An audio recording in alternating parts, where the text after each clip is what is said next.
Isaiah chapter 17. The burden against Damascus. Behold, Damascus will cease from being a city, and it will be a ruinous heap.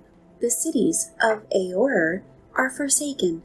They will be for flocks, which lie down, and no one will make them afraid. The fortress also will cease from Ephraim, the kingdoms from Damascus, and the remnant of Syria. They will be as the glory of the children of Israel, says the Lord of hosts.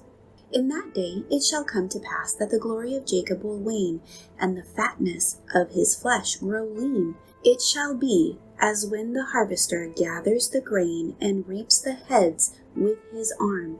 It shall be as he who gathers heads of grain in the valley of Rephaim. Yet gleaning grapes will be left in it, like the shaking of an olive tree. 2 or 3 olives at the top of the uttermost bough, 4 or 5 in its most fruitful branches, says the Lord God of Israel. In that day a man will look to his Maker, and his eyes will have respect for the Holy One of Israel. He will not look to the altars, the work of his hands. He will not respect what his fingers have made, nor the wooden images, nor the incense altars.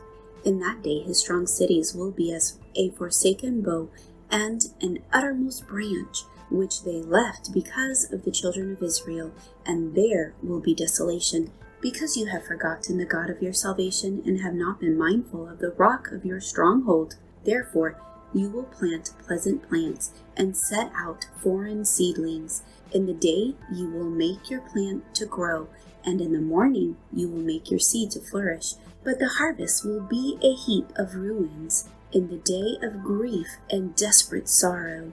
Woe to the multitude of many people who make a noise like the roar of the seas, and to the rushing of nations that make a rushing like the rushing of mighty waters. But God will rebuke them, and they will flee far away, and be chased like the chaff of the mountains before the wind, like a rolling thing before the whirlwind.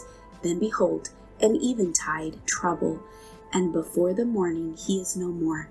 This is the portion of those who plunder us, and the lot of those who rob us.